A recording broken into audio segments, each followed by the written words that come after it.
우리에게 주신 하나님의 말씀은 에베소서 4장 25절에서부터 32절까지의 말씀을 한번 교독해서 읽어보도록 하겠습니다. 제가 25절부터 읽겠습니다. 그런즉 거짓을 버리고 각각 그 이웃과 더불어 참된 것을 말하라. 이는 우리가 서로 지체가 됨이니라. 분을 내어도 죄를 짓지 말며 해가 지도록 분을 품지 말고 마귀에게 틈을 주지 말라. 도둑질하는 자는 다시 도둑질하지 말고 돌이켜 가난한 자에게 구제할 수 있도록 자기 손으로 수고하여 선한 일을 하라. 물은 더러운 말은 너희 입 밖에도 내지 말고 오직 덕을 세우는데 소용되는 대로 선한 말을 하여 듣는 자들에게 은혜를 끼치게 하라. 하나님의 성령을 근심하게 하지 말라.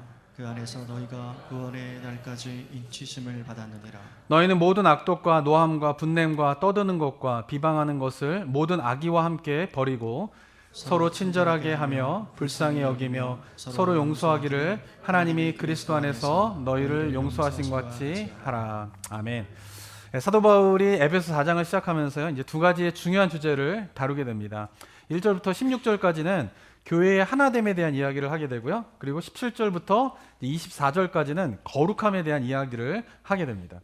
24절까지 이제 거룩함에 대한 이야기를 하고 난 이후에 이제 오늘 읽은 본문인 4장 25절부터 5장 7절까지 또 한 묶음의 중요한 이야기를 하게 되는데, 그것은 바로 거룩함의 구체적인 영역이 무엇인가에 대해서 사도 바울이 이야기를 하게 됩니다. 오늘은 이제 4장 32절까지만 읽었지만은 5장 7절까지를 이렇게 쭉 묶어서 그것을 이렇게 나누어 보게 되면 사도 바울이 거룩함에 대한 것을 이룰 때 다루고 있는 네 가지의 영역에 대해서 이야기를 하고 있거든요. 그 첫 번째는 뭐냐면 바로 말에 대한 것입니다. 말에 대한 것. 한번 화면을 보시면요, 25절에 보면 거짓을 버리고 이웃과 더불어 어떻게 해요? 참된 것을 말하라. 이 말에 대한 이야기를 하고 있죠. 그리고 또 29절에 보면은 더러운 말은 입 밖에도 내지 말고 덕을 세우는데 소용되는 대로 선한 말을 해라. 이렇게 말에 대한 이야기를 하게 됩니다. 31절에 보게 되면 너희는 모든 악독과 노함과 분냄과 그다음에 떠드는 것과 비방을 어떻게 해요? 이것도 말에 관련된 거죠. 떠드는 것과 비방하는 것을 버리라 라고 이야기를 하고 있습니다. 그리고 5장 4절에 보게 되면은 누추함과 어리석은 말, 그리고 희롱의 말은 마땅치 아니하니 오직 감사하는 말을 해라 라고 하면서 이 4장 25절부터 5장 7절까지에서 첫 번째로 중요하게 다루고 있는 파트가 뭐냐면 바로 말에 대한 것을 다루고 있는 것입니다. 두 번째로 다루고 있는 것이 있는데요, 그것은 마음에 대한 것입니다. 26절에 보면은 분을 내어도 죄를 짓지 말고 해가 지도록 분을 품지 마라. 이게 어디에 관련된 거죠? 마음에 대한 거죠. 마음에 대한 거. 그리고 어떻게 해요? 마귀가 틈타지 않도록 해라. 어디에 관련된 거예요? 마음에 관련된 이야기를 하고 있는 것입니다. 그리고 31절에 보게 되면은 악독과 노함과 분냄을 버리라 이렇게 얘기하고 있는데, 악독과 노함과 분냄도 뭐와 관련돼 있죠?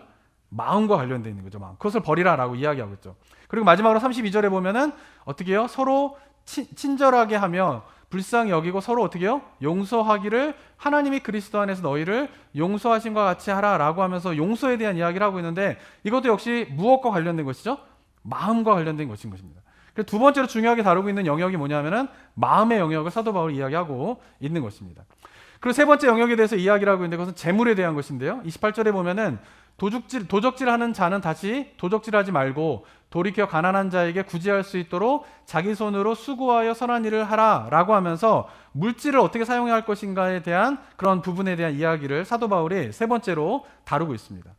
그리고 마지막으로 다루고 있는 것이 그것이 5장에 보면 나오게 되는데요. 5장에 보면 3절에 보면은 음행을 어떻게 해요? 버려라. 온갖 더러운 것과 탐욕은 너희 중에서 그 이름조차 부르지 말라라고 하면서 음행을 버릴 것에 대한 이야기를 하게 되고요. 그리고 5절에 보면은 너희도 정녕 이것을 알거니와 음행하는 자는 어떻게 해요? 더러운 자나 탐하는 자, 곧 우상 숭배하는 자랑 같다라고 이야기를 하고 있습니다. 그러면서 성적인 부분에 대한 음행을 버릴 것에 대한 이야기를 하고 있는 것입니다. 자, 사도 바울이 거룩함에 대한 이야기를 하면서 이어가는 내용들이 뭐예요? 네 가지의 중요한 영역들에 대해서 이야기를 하고 있는 것이죠. 삶의 구체적인 영역들에 대해서. 사랑하는 성도들, 우리가 먼저 기억해야 할 것이 있는데, 그것은 뭐냐면 우리가 그리스도인이 되었다라고 하면 우리가 신앙의 중심과 목표가 무엇인가를 명확하게 알고 계셔야 돼요. 우리의 신앙의 중심과 목표가 뭐가 돼야 됩니까? 거룩함에 이르러야 됩니다. 왜냐하면 하나님께서 우리를 구원하실 때, 그리고 하나님께서 우리를 창조하실 때에도 그 창조의 목적과 구원의 목적은 뭐냐 하면은 내가 거룩하니 너희도 거룩하라는 것이에요. 그렇기 때문에 우리의 신앙의 목표를 어디다 둬야 되냐면 하나님의 거룩함 같이 그 거룩함으로 나아가는 것이 뭐예요? 신앙의 목표가 되어야 되는 것입니다. 그리스도인들에게서 가장 중요한 신앙의 목표는 전도가 아니에요.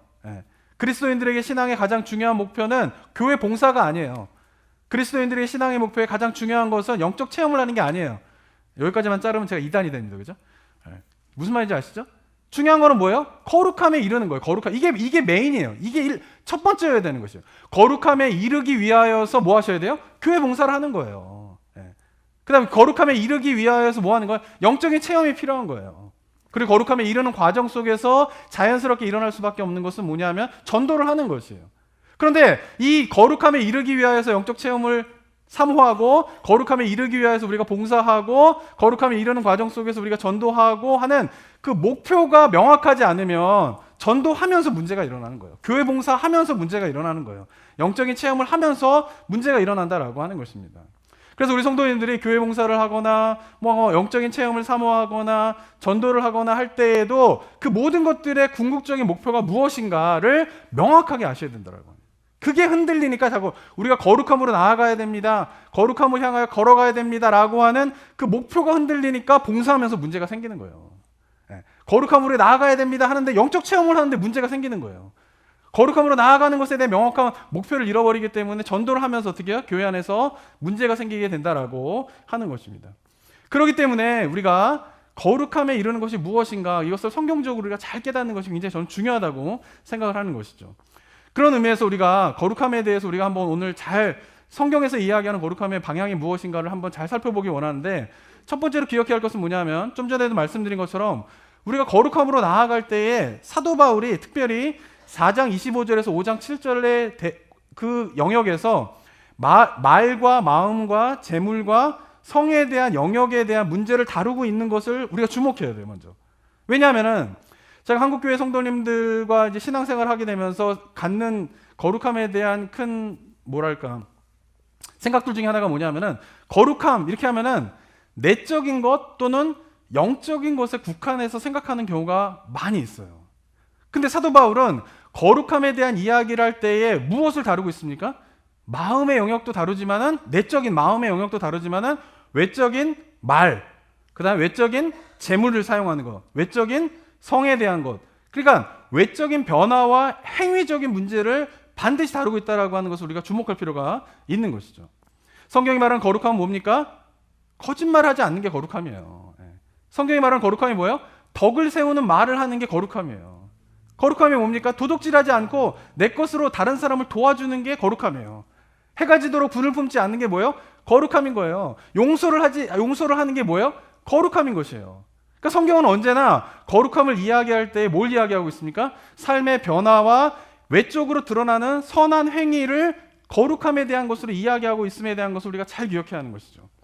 하지만 이 시대의 많은 한국교회의 성도님들은 뭐냐면 거룩함 하면 뭐부터 생각하세요?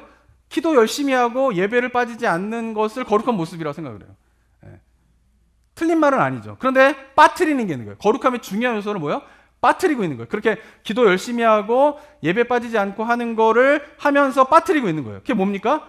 기도 열심히 하고 예배 빠지지 않는데 굳이 하지 않으면 거룩하지 않다라는 거예요. 기도 열심히 하고 예배를 빠지지 않는데 거짓말을 계속하고 다른 사람의 덕을 세우는 선한 말을 하고 있지 않다? 그럼 뭐예요?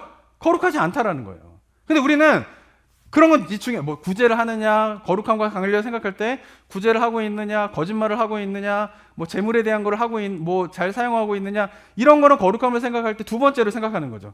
그다음 뭐예요? 내가 열심히 기도하고 예배 빠지지 않는 것, 이것만 되게 생각하면서 거룩함을 생각하는 경우가 많다라는 거예요. 근데 제가 이야기하고 싶은 거는 기도하지 마십시오. 이제 예배들이 이게 아니라 기도를 하고 예배 드리는 것도 굉장히 중요합니다. 그 중요하지 않다라고 얘기하는 게 아니에요. 근데 자꾸 우리가 놓치고 있는 부분이 있다라고 하는 것을 우리가 기억해야 한다라고 하는 것이죠. 성경이 말하는 거룩함은 뭡니까? 기도하고 예배를 하면서 하나님께 가까이 나아가서 우리의 심령이 새로워지는 것, 그것만이 아니라는 거예요. 플러스 뭐가 있어야 되는 거예요? 삶의 구체적인 영역에서의 변화와 행동의 나타남이 있을 때에 이 두 가지가 다 포함되어질 때에 참된 거룩함으로 나아갈 수 있다라고 하는 것을 성경이 이야기하고 있으면 우리가 기억해야 하는 것입니다. 사랑하는 성도 여러분, 그런데 많은 경우가 어떻습니까? 기독교 신앙은 예수 그리스도의 구속의 은혜를 깨닫고 삶으로 변화되어지는 것까지가 기독교의 신앙인데 이 부분에 대한 것을 잘 생각하지 못하고 거룩함이라고 하면은 내적인 것, 외적인 것보다는 내적인 것에 대해 집중하고 있는 경우가 많이 있는 것을 우리가 한번 생각해 봐야 하는 것이죠.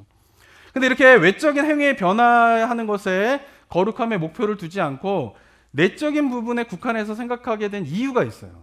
그것은 뭐냐면은 우리가 생각하는 구원을, 특별히 로마서에서 구원에 대한 이야기를 풀고 있는데, 이 로마서에서 이야기하는 구원에 대한 거를 굉장히 오해하고 있기 때문에 그렇다는 것이죠. 자, 제가 예전에 로마서 강의할 때도 잠깐 설명을 드렸는데, 로마서 10장 9절과 10절을 한번 보면요, 한번 읽어볼까요? 시작. 내가 만일 내 입으로 예수를 주로 시인하며 또 하나님께서 그를 죽은 자 가운데서 살리신 것을 내 마음에 믿으면 구원을 받으리라. 사람이 마음으로 믿어 의에 이르고 입으로 시인하여 구원에 이르느니라. 네, 이 본문은 구원을 우리가 어떻게 받게 되는가를 너무나 잘 설명하고 있는 본문이죠. 그리고 전도할 때도 그래서 많이 사용하고요. 교회에 처음 오게 되면은 새신자분들에게 구원에 대한 설명을 할 때 가장 많이 활용하는 본문이기도 합니다.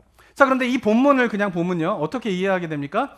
내 입으로 예수를 주로 시인하면, 그 다음에 또 어떻게 해요? 하나님께서 예수님을 죽은 자 가운데에서 살리신 것을 내 마음에 믿으면 뭐 받아요? 구원을 받아요. 그리고 10절에서 보면은 사람의 마음으로 믿어서 의에 이르고, 의가 뭐예요? 거룩함이잖아요.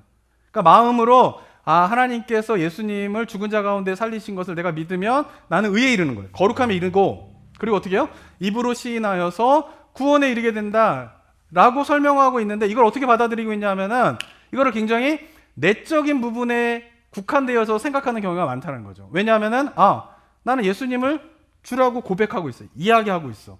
내 마음을 돌아보니까 내 마음에는 하나님께서 예수 그리스도를 십자가에 못 박혀 죽으신 다음에 살리신 것을 내가 믿고 있어. 그럼 나는 의에 도달한 것이고 나는 구원에 이른 것이야 라고 생각하고 있는 것이죠. 자, 그런데 이 로마서의 말씀을 로마서가 쓰여질 당시에 이게 어떤 의미로 사용되어졌는가를 생각하지 않고 그냥 지금 상황에서 이 본문을 그냥 해석해버리면은 문제가 되는 것이에요.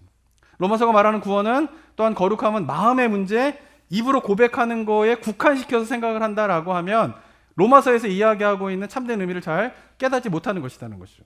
왜냐하면은 로마서가 쓰여질 당시의 상황이 어떻습니까? 로마에서는 황제가 뭐예요? 신성시 되던 때예요. 신과 같은 존재로 떠받들여지던 시대예요. 로마서에 쓰여진 우리나라 이제 번역에 보면은 예수를 주로 시인하면 주라고 하는 단어가 헬라어로 뭐냐면 큐리오스입니다. 큐리오스. 근데 이 큐리오스는 뭐냐면은 로마 시대 때는, 로마서가 쓰여질 당시에 로마 시대 때는 로마 제국에서의 큐리오스는 시저뿐이에요. 황제뿐이에요. 그러니까 로마 제국에 있는 모든 사람들은 나의 큐리오스가 누구입니까? 라고 물어본다면 나의 큐리오스는, 나의 주는, 큐리오스가 the Lord, 그 다음 주인 이런 뜻이잖아요. 그러니까 나의 큐리오스는 시저입니다. 황제입니다. 이렇게 고백해야 되는 시대였다라고 하는 것이에요. 그런데 그런 환경 속에 살고 있는데 갑자기 그리스도인이라고 하는 사람들이 등장하게 되면서 어떻게 이야기하기 시작하냐면 사람들은 다 나의 시저, 나의 큐리오스는 시저입니다. 막 이렇게 이야기할 때에 아닙니다. 나의 큐리오스는 더 이상 황제, 시저가 아니라 예수님이 나의 큐리오스입니다. 라고 이야기하는 사람들이 등장하게 되었다라는 것이에요. 근데 그리스도인들이 모든 사람들이 다 나의 큐리오스는 시저, 황제입니다. 라고 고백하고 그런 시대 속에서 그리스도인들이 아닙니다. 황제가 더 이상 나의 큐리오스가 아니라 이제는 예수가 나의 큐리오스입니다. 라고 고백하는 순간 어떤 일을 당하게 될까요? 목숨이 위태로운 거예요. 죽을 수밖에 없는 것이에요. 그런 상황에서 어떻게 하는 거예요? 사람들을 향하여서 나의 큐리오스는 시저가 아니라 예수님입니다 라고 말할 정도라면 그 말을 하는 순간 죽을 수도 있는데, 그럼에도 불구하고 나의 큐리오스는 예수입니다 라고 말한다면 그 말하는 그 순간에 뭐예요? 엄청난 믿음의 결단이 없으면은 그 고백을 할 수가 없는 가운데 있기 때문에 로마서가 쓰여질 당시에 예수님은 나의 큐리오스입니다 라고 이야기하는 것 자체가 그 사람이 온전한 믿음을 가졌다라고 하는 증거이고, 그가 온전한 믿음을 가졌기 때문에 그는 구원에 이르게 되었다라고 볼 수가 있는 거예요. 그리고 한 가지는 이 성경에서 이야기하고 있는, 로마서에서 이야기하고 있는 예수님을 주로 고백한다라고 하는 거는 이 시대의 개념에서 생각하면 그냥 어떻게 하는 거예요? 하나님, 내가 예수님을 나의 주로 믿습니다. 이렇게 개인적인 고백으로 하는 거로 생각하는 경향이 많아요. 그래서 9절과 10절을 볼 때에 그래, 나는 하나님께 예수님은 나의 주인이십니다 라고 고백했으니까 나는 구원을 받았어. 이렇게 생각하는 경향이 많은데, 여기서 말하는 고백이라고 하는 것은 개인적인 어떤 하나님에게 은밀하게 하는 고백을 이야기하는 게 아니라 사람들에게 퍼블릭하게 선포하는 걸 이야기하는 거예요. 로마 시대에 사람들이 다 황제가 큐리오스라고 이야기하던 시대에 그리스도인들은 주변에 있는 사람들에게 뭐라고 이야기하냐면 공개적으로 더 이상 나의 큐리오스는 시저가 아닙니다. 예수님이 나의 큐리오스, 나의 주입니다. 라고 공개적으로 이야기하는 고백을 말하는 거예요. 여기서 말하는 거예요. 그리고 그렇게 공개적으로 사람들에게 고백하게 되었을 때에 목숨의 위협이 있을 수밖에 없는 것이죠. 그렇기 때문에 이 본문에서 이야기하는 예수님을 주로 시인하면 구원에 이르게 된다라고 하는 의미는 뭐냐면 그 고백을 할 정도라면 그는 이미 뭐예요? 믿음에 대한 많은 고민과 갈등과 이런 여러 가지 것들이 있었고 생명의 위협과 그걸 고백하고 난 다음에 당하게 될 사회적인 불이익과 막 이런 것들이 다 있는데 그럼에도 불구하고 그 모든 것들을 다 이겨나가고 예수님은 나의 큐리오스입니다 라고 고백할 정도라면 그 사람의 그 고백은 어떤 고백이에요? 온전한 믿음에서부터 출발하는 고백이 될 수밖에 없는 것이죠. 그러니까 그렇게 고백하는 사람은 어떻게 해요? 구원에 이르게 된다라고 로마서가 이야기를 하고 있는 것입니다. 그러나 이 시대는 어떻습니까? 로마서 쓸 당시에는요 10절에 보면 어떻게 됩니까? 마음으로 믿어 의에 이르고 입으로 시인하여 구원에 이른대요. 마음으로 믿는 것과 입으로 시인하는 걸 분리하고 있어요. 그 이유가 무엇 때문이에요? 로마서가 쓸 당시에는 마음으로 믿는 것도 물론 어렵습니다. 근데 마음으로 믿어도 입으로 시인 못하는 사람들이 있는 거예요. 공개적으로 예수님이 나의 큐리오스입니다. 왜? 죽기 때문에. 그러니까 마음으로만 믿으면 죽을 일은 없잖아요. 그러니까 마음으로 믿지만 입으로 시인하지 못하는 사람이 있는 거예요. 그렇기 때문에 마음으로 믿어 다음에 입으로 시인하면 구원에 이르게 된다. 이렇게 이야기를 하고 있는 것이죠. 근데 요즘 시대는 어떻습니까? 마음으로 믿는 게 어렵지. 일단 마음으로 믿어지면 입으로 시인하는 거는 그렇게 어려운 게 아니잖아요. 마음으로 믿는 게 어렵지. 그러니까 이 본문을 이 시대의 관점에서만 해석해서는 안 된다라고 하는 것이죠. 물론 마음으로 믿고 입으로 시인하는 것도 어려운 분들이 있어요. 제가 전도를 해보면은 이게 교회 안에서 오신 분들과 이렇게 신앙에 대한 이야기를 하다 보면은 이 마음으로 믿고 입으로 시인하는 것도 힘드신 분들이 있어요. 그죠? 그렇지만 마음으로 믿어 입으로 시인하는 요즘 시대에 마음으로 믿어 입으로 시인하는 것은 로마서가 쓰여질 때만큼 뭔가 믿음의 결단과 갈등과 고민 속에서 이루어지는 것은 아니다라고 하는 것이죠. 그렇다면 이 로마서의 말씀 우리가 이 시대 속에서 어떻게 해석을 해야 되느냐라고 했을 때에 이 로마서에서 이야기하고 있는 것은 뭐냐면 그 입으로 시인할 정도라고 하면 이미 뭐 한 거예요? 믿음의 검증의 과정을 이미 거친 상태인 거예요.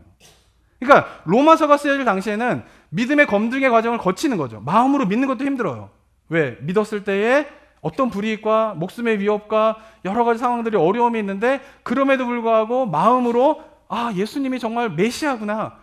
예수님이 정말 하나님이시구나. 그 예수님만이 나의 삶의 주인이 될 수밖에 없구나 라고 믿는 거는 그런 상황에도 불구하고 믿는 것은 뭐예요? 이미 검증을 거친 단계에서 믿게 되는 거예요. 그건 진짜인 거죠. 그리고 거기다 더 나아가서 그걸 마음으로 믿을 뿐만 아니라 입으로 공개적으로 그것을 이야기한다? 그럼 이미 그것은 뭐예요? 검증이 거친 믿음의 고백이다라고 볼 수가 있는 것이죠. 근데 이 시대는 아니라는 거예요. 저는 이게 상처가 되지 않고 소망이 되길 바랍니다.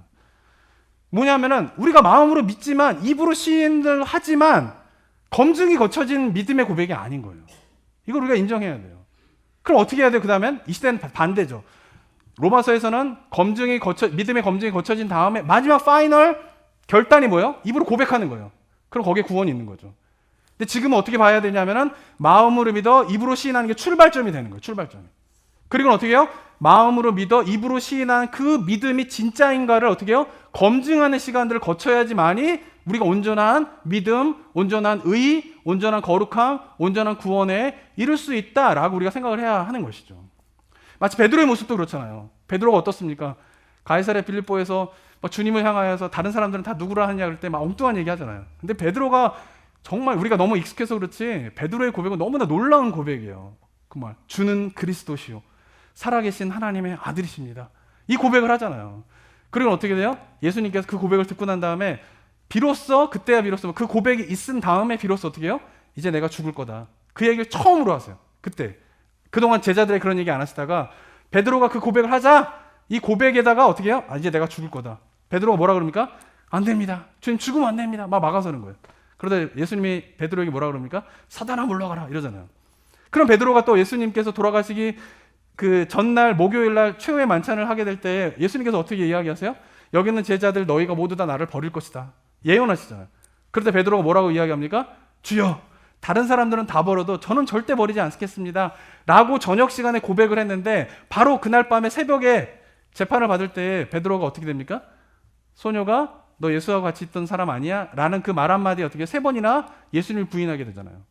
그러면은 그 베드로가 가이사랴 빌립보에서 했던 고백, 그리고 최후의 만찬에서 주님 다른 사람들은 다 버려도 저는 절대 버리지 않겠습니다 라고 고백한 것은 가짜입니까?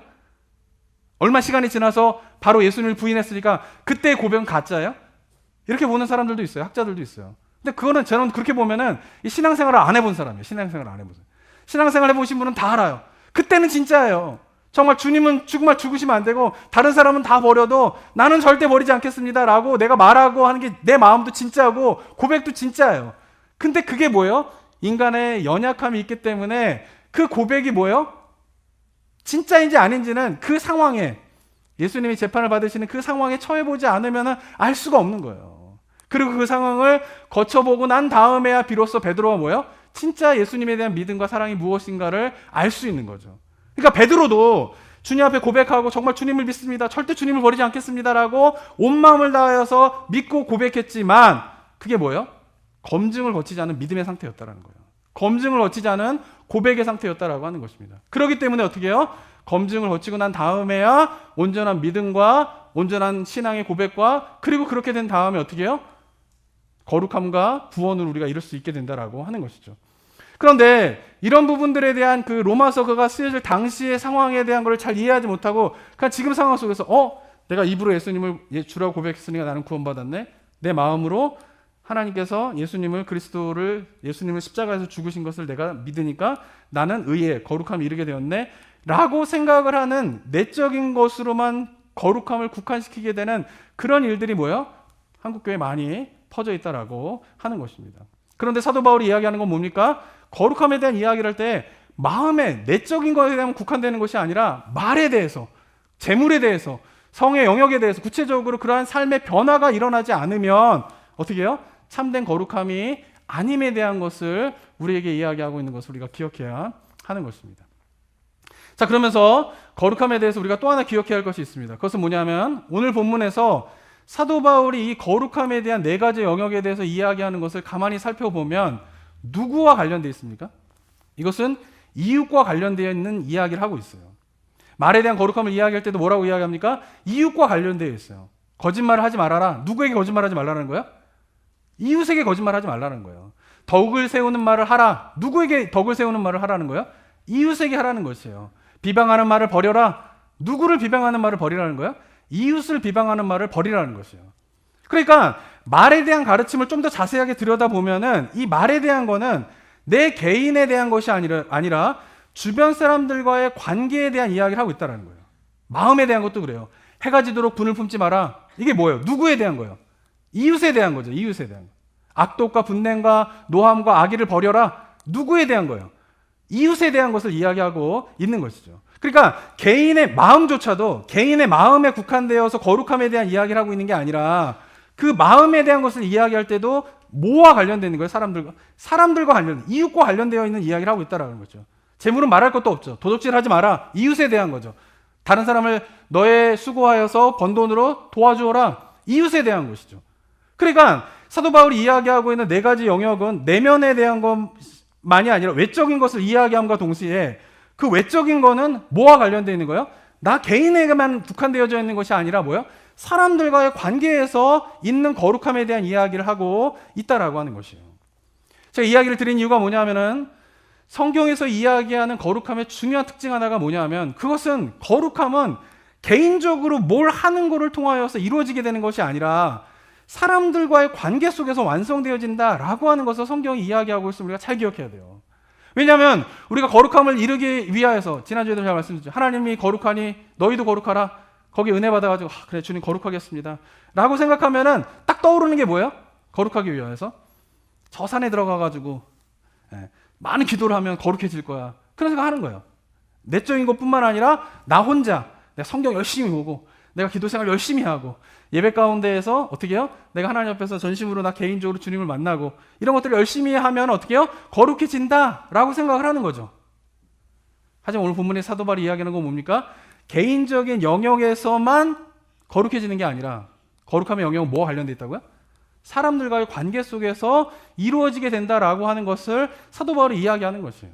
그것은 성경이 말하는 거룩함은 내가 기도를 열심히 한다고 이루어지는 것이 아니라 기도를 열심히 하고 난 이후에 뭐 하셔야 돼요? 이웃과의 관계에서 뭐예요? 뭔가 달라져야 돼요. 달라져야 돼요. 그러니까 사람들과의 관계에서 뭔가 거룩함이 구체화되고 성숙해지게 되는 거지 나 혼자 그냥 영성 생활을 잘한다고 내가 거룩해진 게 아니라는 거예요.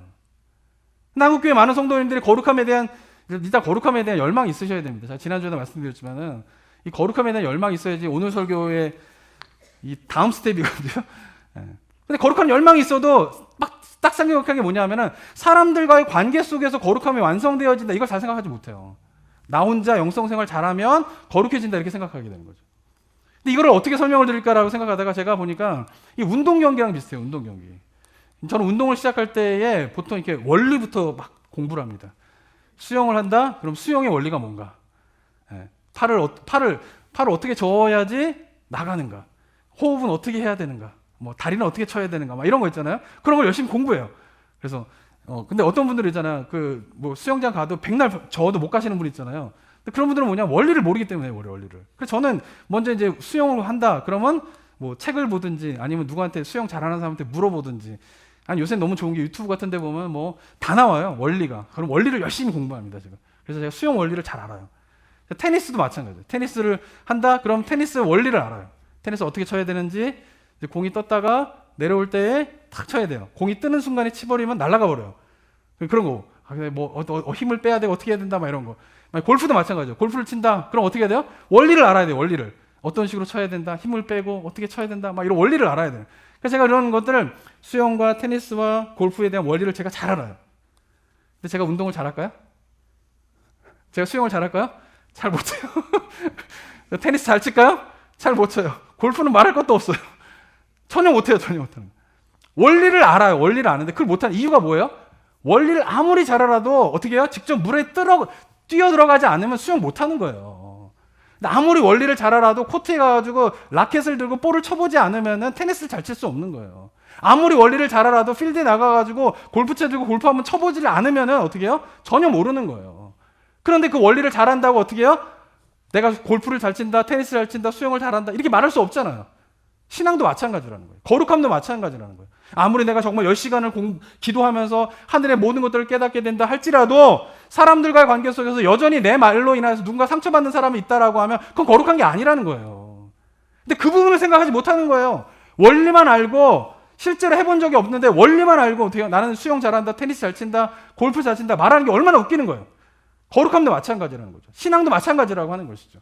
그래서 보면 우리가 국가대표 축구 경기 같은 거 보게 되면 온 국민이 코치지 않습니까? 보면 저거는 왜 똥볼을 차는 거야? 왜 패스를 저기다 못하는 거야? 얼마나 말을 잘합니까? 말은 잘해요. 그렇지만 어떻습니까? 실제로 그 사람들이 축구 경기장에 들어가지고 축구를 한다라고 하면 어떻게 돼요? 볼을 못 차게 되는 거예요. 신앙도 마찬가지인 것이죠. 우리가 아무리 뭐예요? 원리를 잘한다고 해도 아무리 성경을 하루에 10시간씩 묵상하면서 된다라고 해도 여전히 마음에 들지 않는 사람이 10년이 지나도 마음에 들지 않으면 문제가 있는 거예요. 예배를 빠지지 않고 예배를 드리면서 아무리 신령한 영적 체험을 한다라고 해도 내가 지금 쓰고 있는 돈을 볼 때에 그 돈이 오직 나만을 위해서 쓰고 있고 누군가를 돕거나 누군가를 도와주지 않는 물질을 사용하고 있다라고 하면 아무것도 아니라는 것이에요. 거룩은 뭡니까? 혼자서 무엇인가 영적 생활을 하면서 깊이 있는 체험을 하면서 도달하게 되는 것이 아니라 바로 사람들과의 관계 속에서 완성되어진다라고 하는 것이 성경적인 거룩의 개념임을 우리가 기억해야 하는 것이죠. 그래서 고린도전서 13장에서 뭐라고 이야기합니까? 1절과 2절 한번 읽어보겠습니다. 시작. 내가 사람의 없으면 소리나는 구리와 울리는 꽹과리가 되고 내가 예언하는 능력에 있어 모든 비밀과 모든 지식을 알고 또 산을 옮길 만한 모든 믿음이 있을지라도 사랑이 없으면 내가 아무것도 아니라. 네, 열심히 하루에 10시간씩 기도하면 방언을 받습니다. 천사의 말을 하게 돼요. 그런데 사람들과 관계 속에서 내 말로 누군가가 상처받고 있다면 아무것도 아니라는 거예요. 내가 성경 공부를 열심히 하고 성경을 맨날 읽고 1년에 통독을 300번씩 한다 할지라도 그래서 내가 예언하는 능력이 생기고 하늘의 모든 비밀을 알고 모든 지식을 알고 산을 옮길 만한 믿음이 있다 할지라도 여전히 내가 미워하는 사람은 10년이 지나고 20년이 지나고 여전히 미워하고 있다라고 하면은 아무것도 아니라는 거예요. 아무것도 아니라는 거예요. 사랑하는 성도 여러분, 이게 무슨 말입니까? 우리가 구원을 이루는 데에서 무엇이 중요한가? 구원의 방향, 그러니까 우리가 거룩함으로 나아갈 때 거룩함의 그 방향이 무엇인가를 너무나 잘 기억해야 한다라고 하는 것이죠. 저는 이런 의미에서 우리가 거룩함에 이르기 위하여서 구원에 이르기 위해서 교회가 너무나 중요한 것이죠. 왜냐하면 바로 교회는 그러한 사람들과의 관계 속에서 내가 말을 어떻게 하는지, 사람들과의 관계 속에서 내가 그 사람들에게 어떻게 재정 사용을 하고 있는지, 또는 개인적인 삶의 모습 속에서 내가 음행을 벌이고 있는지를 평가할 수 있는 굉장히 중요한 장소가 바로 교회인 것이죠. 그렇다면은 우리가 선한 일을 하기만 하면 거룩해지는 것인가? 그건 또 아니에요. 네, 그죠? 그럼 우리가 선한 일을 해야 되는 것으로 우리가 거룩함에 이룰 수 있습니까? 다른 종교는 다 이렇게 이야기하는 것이죠. 그렇지만 운동의 원리를 알고 실제 경기를 해보지 않으면 알고 있는 그 운동의 원리가 아무 소용이 없는 것, 이건 맞죠, 그죠? 그렇지만 뭐예요? 원리를 모르고 수영장에 가고 원리를 모르고 테니스장에 가고 원리를 모르고 골프장에 가면은 백날 휘둘러봤자 백날 팔을 저어봤자 소용이 없는 거예요. 수영장에 가도 아무리 팔을 졌는데 그 자리에 있는 분도 있잖아요. 원리를 몰라서 그러는 거예요. 아무리 휘둘르는데 공이 방방 떠요. 그냥 테니스. 원리를 몰라서 그런다라고 하는 것이에요. 그런데 그런 분들이 어느 정도 막 휘둘르다가 어느 정도 막 팔을 치다 보면은 어느 정도 나가요. 어느 정도까지는 가능해요. 어느 정도까지는 치게 되는 거예요. 근데 그 이상이 안 되는 거예요. 왜? 뭐를 모르니까. 원리를 모르기 때문에 그렇다라고 하는 것이죠. 마찬가지로 다른 종교에서는 선한 행위를 강조하고 마음을 다스리고 명상을 하고 묵상을 하고 그런 거를 통하여서 어느 정도까지는 갈 수 있어요. 그런데 그 이상은 절대 안 되는 것이죠. 그래서 다른 종교에는 뭐예요?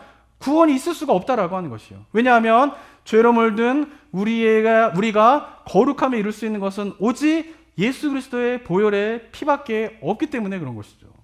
예수 그리스도의 보혈의 피가 내 안에 스며들어서 내 마음을 적시면 내 마음이 새로워지는 것이에요. 이게 먼저 돼야 되는 거예요.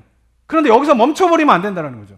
그렇게 마음이 새로워져서 내가 말이 달라지고 있는지, 재물 사용에 대한 목적이 달라지고 있는지, 음행을 멀리하고 있는지에 대한 삶의 행동의 변화로 이루어지게 될 때에 그 거룩함은 완성되어지게 되고 그런 과정을 통하여서 우리의 믿음이 검증되어지는 일들이 일어나게 되는 것입니다. 사랑하는 성도 여러분, 하나님께서 내가 거룩하니 너희도 거룩하라 라고 그 거룩함을 향하여 초청하고 계신 이유가 있어요. 그것은 뭐냐면 그 하나님의 거룩함으로 우리가 나아갈 때에 우리 가운데에선 세상에서 어떤 곳에서도 경험할 수 없는 영적인 기쁨과 행복이 있기 때문에 그래요. 왜냐하면 그 거룩함으로 나아가게 될 때 우리가 영적인 자유를 맛보게 되고 그 영적인 자유를 맛보게 되면서 세상 어디에서도 맛볼 수 없는 기쁨과 평강과 행복이 있는데 하나님께서 그걸 보여주시기 원하셔서 내가 거룩하니 너희도 거룩하라 라고 하면서 하나님께서 그 거룩함을 향하여서 우리를 초대하고 계신 것을 깨달으시기를 바랍니다. 그런 가운데에 그 하나님의 명령에 따라 거룩함으로 나아갈 때에 정말 성경에서 이야기하는 올바른 거룩함의 방향이 무엇인가를 깨달으면서 한 스텝 한 스텝 그 거룩함을 향해서 나아가게 되는 은혜가 이곳에 계신 모든 성도님들 가운데 있게 되기를 주님의 이름으로 축원합니다. 사랑과 은혜가 충만하신 하나님 아버지, 우리를 거룩함으로 초청하고 계시는 그 주님의 마음을 깨닫는 저희 모두가 되기를 원합니다. 어두운 시대 속에서 우리가 참다운 거룩함으로 나아갈 때에 주님께서 우리에게 허락하여 주시는 영적인 자유와 그리고 그로 인한 평강과 기쁨을 하나님께서 우리에게 주고자를 원하시는데 하나님 이것을 향하여서 소망을 가지고 다름질에 나아가는 삶의 모습이 우리 성도님들의 삶의 모습 될 수 있도록 주님 인도하여 주시옵소서. 그러나 그것이 나의 능과 나의 힘이 아니라 예수 그리스도의 보혈의 피로 말미암아 나의 심령이 새로워질 때에 시작될 수 있음을 깨닫고 고백하오니 예수 그리스도의 보혈의 피로 나의 심령을 새롭게 하여 주시옵소서라고 이 시간 기도한 심령 가운데에 주의 보혈의 능력으로 말미암아 심령의 새로움을 경험하는 은혜가 있게 하여 주시옵소서. 그러나 거기서 멈춰버리는 것이 아니라 나의 내면 속에서 고백되어진 그 고백이 진짜인지 아닌지를 검증하는 삶의 영역들 속에서의 모습들도 하나님 우리가 바라보게 하여 주시옵고, 하나님 그래서 나로 인하여서 상처받는 말을 하고 있는 삶의 모습이 있다면 끊어버리게 하여 주시고 고치게 하여 주시옵고, 하나님 앞에 이 문제를 가지고 씨름하게 하여 주시옵고, 내가 사용하고 있는 재물과 나의 삶 가운데 음행과 음욕과 더러운 것을 가지고 살아가고 있다라고 하면 그것을 다 끊어버림으로 말미암아 우리의 삶의 외적인 부분이 거룩해지게 되는 그런 그런 은혜가 있을 수 있도록 주님 도와 주시옵소서. 무엇보다 사람들과의 관계 속에서 정말 하나님께서 원하시는 사랑의 실천의 의미가 어떤 것인가를 깨달으면서 우리가 한 스텝 한 스텝 사람들과의 관계 속에서, 성도들과의 관계 속에서 거룩함을 향하여서, 거룩함의 완성을 향하여서 나아가게 되는 그러한 은혜가 이곳에 계신 모든 성도들 가운데 임할 수 있도록 주님 역사하여 주시옵소서. 은혜 감사드립니다. 예수 그리스도의 이름으로 기도드립니다. 아멘.